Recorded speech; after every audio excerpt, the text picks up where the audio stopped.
Y en esta historia hablaremos de Ludwig Mies van der Rohe. Ludwig Mies van der Rohe fue un arquitecto y diseñador industrial germano-estadounidense. Junto a Walter Gropius, Frank Lloyd Wright y Le Corbusier, es ampliamente reconocido como uno de los pioneros de la arquitectura. Y conocerán el aforismo "menos es más", frase que totalmente lo identifica. Sin duda, Ludwig Mies van der Rohe nació el 27 de marzo de 1886 en Aquisgrán, Alemania. Fue uno de los arquitectos más influyentes del siglo XX, reconocido especialmente por su contribución en el desarrollo del movimiento moderno, el estilo arquitectónico con mayor alcance de la época. Como digo, su famoso aforismo "menos es más" aún sigue siendo muy utilizado, incluso por quienes desconocen sus orígenes. La carrera de Mies van der Rohe comenzó en el influyente estudio de Peter Behrens, donde trabajó junto a otros dos grandes referentes del movimiento como Walter Gropius y Le Corbusier. Inicialmente se orientó hacia la arquitectura neoclásica, pero un viaje a Países Bajos en 1912 le llevó a cambiar su interés a raíz del descubrimiento de la obra del arquitecto y urbanista neerlandés Hendrik Petrus Verlace. Tras el paréntesis de la Primera Guerra Mundial, se adhirió a diversos movimientos de vanguardia, el November Group de Stiegel, y empezó a realizar proyectos revolucionarios como el destinado a un edificio de oficinas de la Friedrichstraße de Berlín, construido por dos torres de 20 pisos unidas por un núcleo central para escaleras y ascensores. Durante este periodo publicó la revista G en colaboración con Hans Ritter y se relacionó con algunos de los artistas más avanzados del momento como Tristan Tzara o Lissitzky. A partir de 1926 llevó a cabo obras de cierta envergadura como la Casa Wolf en Guben, toda de ladrillo, y la Casa Hermann Lenz en Krefeld.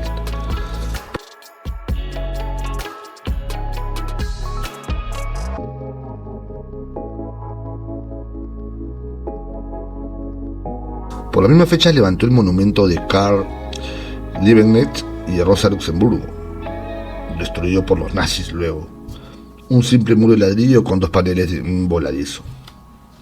A raíz de estos y algunos otros proyectos, se convirtió en un arquitecto de prestigio. Empezó a recibir encargos oficiales. El primero de ellos, un complejo experimental de viviendas para la exposición de Stuttgart en 1927. El Wiesenhof Siedlung, para el que pidió ayuda a los principales arquitectos europeos.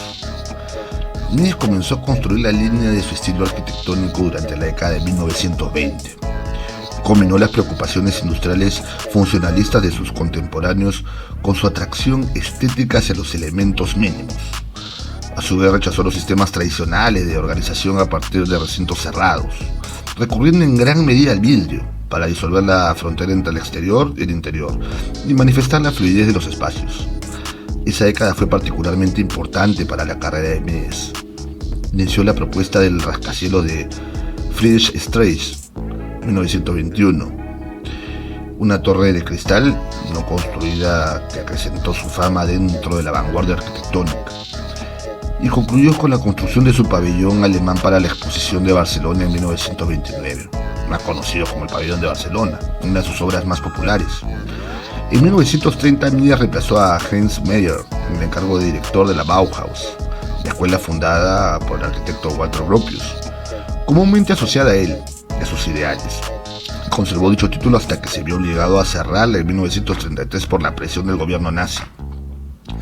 En 1932 la obra de Mies constituyó la piedra angular de la exposición del Museo de Arte Moderno, la MoMA, sobre el estilo internacional, comenzariada por Philip Johnson y Henry Russell Hitchcock. La muestra que no solo reforzó el papel de Mies como uno de los líderes del movimiento moderno, sino que dio a conocer el propio movimiento dentro del público internacional y más amplio todavía. Tras el cierre de la Bauhaus y el continuo avance de los nazis en Alemania, a Mies le resultó cada vez más difícil trabajar en su país. Finalmente, en 1937, decidió emigrar a Estados Unidos e instalarse en Chicago, donde terminó convirtiéndose en el director del Instituto Tecnológico de Illinois. Durante sus 20 años en Illinois, Mies desarrolló lo que se conoció como la Segunda Escuela de Arquitectura de Chicago, un estilo de edificios altos, simplificados y rectilíneos, ejemplificando en proyectos como el edificio de apartamentos 860-880 de Lakeshore Drive y el Seagram Building. En paralelo a esta nueva tipología de rascacielos, también siguió desarrollando su tipología de pabellones bajos donde primaría la horizontalidad, construyendo proyectos como el pabellón de Barcelona o la Casa Frankfurt, probablemente el ejemplo más reconocido de Estados Unidos. En ocasiones Mies también fue capaz de combinar ambas tipologías en una sola composición, como hizo en el complejo de 3 edificios de Chicago Federal Center. Mies van der Rohe sería muy crítico. Por unos instantes pudiese ver la deriva personalista en la que se encuentra gran parte de la arquitectura más representativa de nuestro tiempo. Él, por encima de todo, consideraba que la arquitectura pertenecía a una época y no a un individuo. Hoy los socialmente bautizados como arquitectos estrellas han eclipsado el sentido global y social que la obra arquitectónica representa a sus ojos. Consideraba la arquitectura como el guardián más fiel del espíritu de los tiempos, porque es objetiva y no está afectada por el individualismo ni por las fantasías personales. La infancia de Mies van der Rohe definiría su manera de entender la arquitectura. Demostró un vivo interés por los materiales, sus orígenes y limitaciones técnicas que más adelante exploraría. Él mismo recordaba cómo en uno de sus viajes a Países Bajos, mientras visitaba la Bolsa de Ámsterdam, se le ocurrió que debía aceptar como principio fundamental de la arquitectura la noción de la claridad en la construcción. Muy fácil de decir, pero muy complejo de llevar a la práctica con absoluta fidelidad, especialmente en la parte estructural de la construcción. En sus proyectos la estructura no era un elemento a ocultar, sino a mostrar. Entendía que por encima de cualquier necesidad funcional de un edificio se encontraba siempre la estabilidad, el equilibrio. Y él no contemplaba un proyecto donde la parte estructural tuviese que ocultarse. Todo lo contrario. Se exigía en sus diseños desenmascarar y diferenciar aquellos elementos que eran importantes de los que no, y reducir estos últimos a la mínima expresión.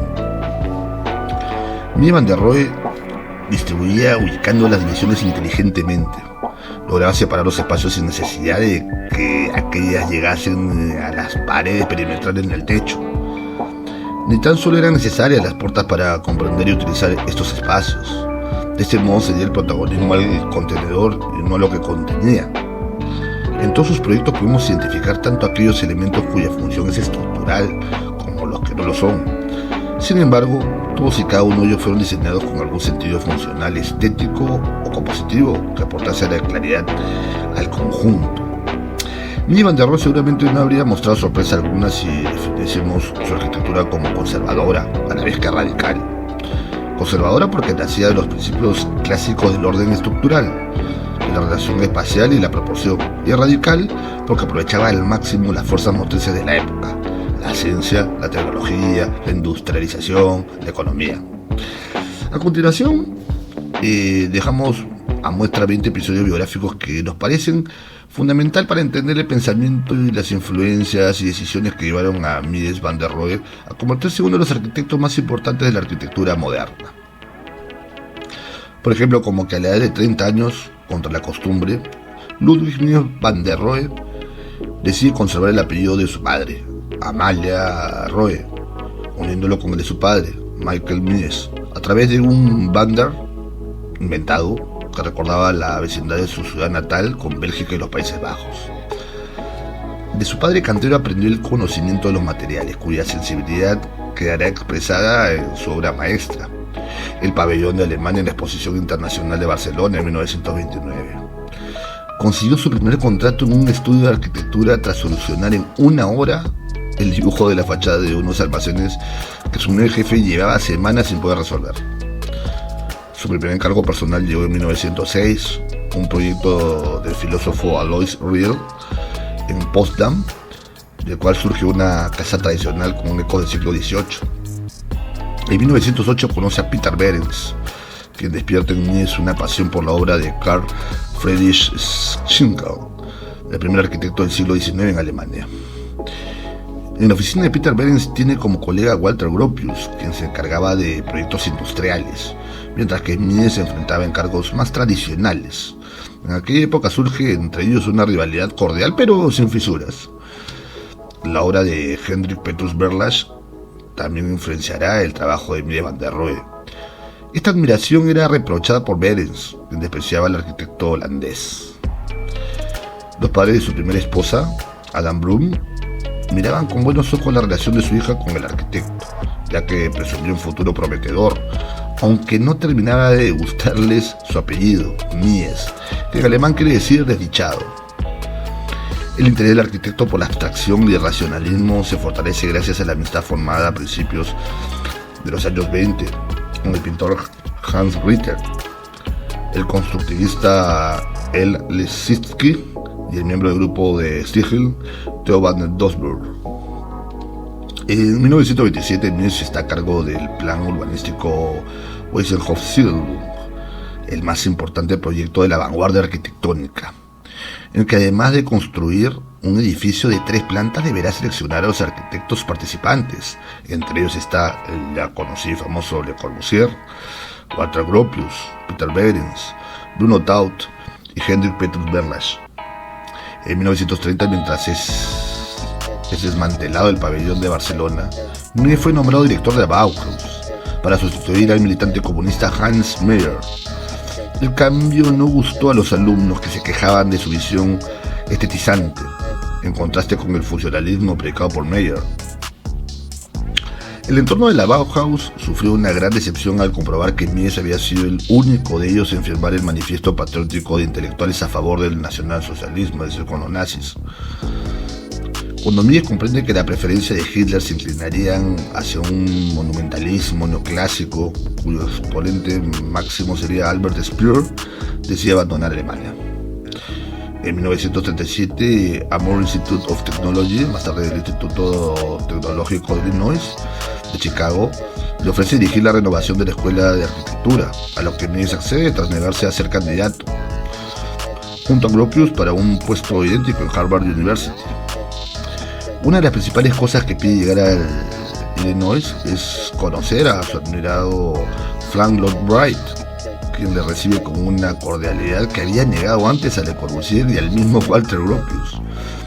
Durante sus primeros años en Chicago se instaló a vivir en un hotel y decía no tener más que 3 necesidades: el martini, los habanos y la ropa cara, y 3 objetos personales: sendos cuadros de Max Beckmann, Vasily Kandinsky y Paul Klee. Durante la primera década fuera de su país, su único encargo proviene de su propia universidad, el plan urbanístico del campus, un proyecto para el cual se construyen edificios como la capilla y el rectángulo de vidrio de Crown Hall. En 1945, tras considerar a Le Corbusier y Frank Lloyd Wright, Edith Frankfurt se decide por Mies van der Rohe para construir su casa de campo, la famosa Casa Frankfurt. El encargo de la Torre Seagram llega a sus manos por mediación de un viejo conocido, Philip Johnson, con el que Mies mantendría siempre una intensa relación amor y odio. Y por último, Ludwig Mies van der Rohe muere el 19 de agosto de 1969. Un año antes, frente a la catedral, pregunta sobre qué edificio le hubiese gustado construir. Y habría contestado: una catedral. A continuación, te mostraré algunas de las obras más emblemáticas de Mies van der Rohe que dejó como legado.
Menos es más.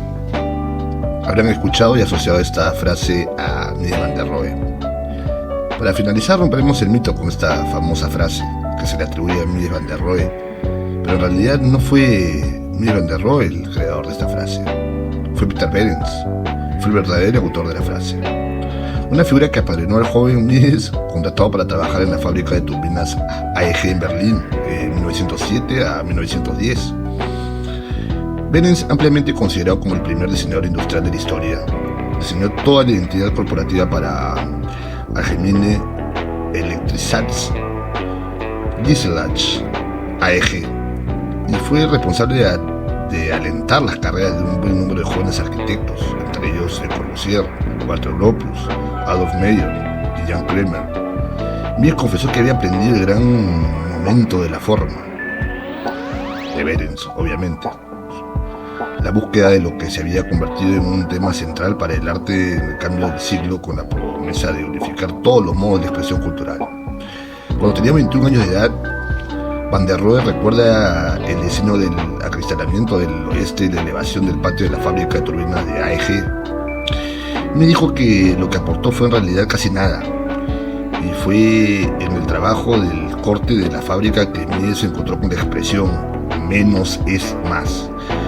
Mies dice: escuché la frase en la oficina de Behrens por primera vez, recordó más tarde. Tenía que hacer un dibujo de una fachada para una fábrica. No había nada que hacer en esta cosa. Las columnas eran de 5.75 metros. Lo recordaré hasta que me muera, dijo Mies. Le mostré un montón de dibujos de lo que se podía hacer y luego dijo: menos es más. Mies volvía a la frase una y otra vez, haciendo la suya, en referencia a sus últimos esfuerzos para reducir y destilar los edificios y sus componentes en formas simples, en que el arte, la técnica, la geometría y la materia se integrasen de una manera más persuasiva, que Behrens no alcanzó. Lo cierto es que esta frase inspiró un fuerte interés por lo que hoy en día conocemos como el minimalismo y toda la estética contemporánea, tanto en el diseño como en la arquitectura. Como muchos famosos arquitectos, Mies van der Rohe no recibió educación formal. Su primer contacto fue con los materiales de construcción, fue en el taller de su padre. En realidad son de las mentes prolijas que uno admira cuando tienen una visión más acertada y tienen un propio carácter y personalidad, en este caso hablando de la arquitectura. Por eso es considerado el mejor arquitecto de la arquitectura moderna. Era un visionario y hoy y en la actualidad hay muchos referentes, o mejor dicho, él es un referente de muchos jóvenes y generaciones de arquitectos. Su funcionalismo, su diseño práctico, su concreción significativa llevan a muchos a considerar a Mies van der Rohe como uno de los mejores arquitectos, se podría decir, hasta de la historia. Espero que te haya gustado esta historia, espero que te suscribas, lo compartas a quien pueda leer esta mini biografía, y espero que te haya gustado y hayas podido aprender algo. Muchas gracias. Hasta la próxima custodia.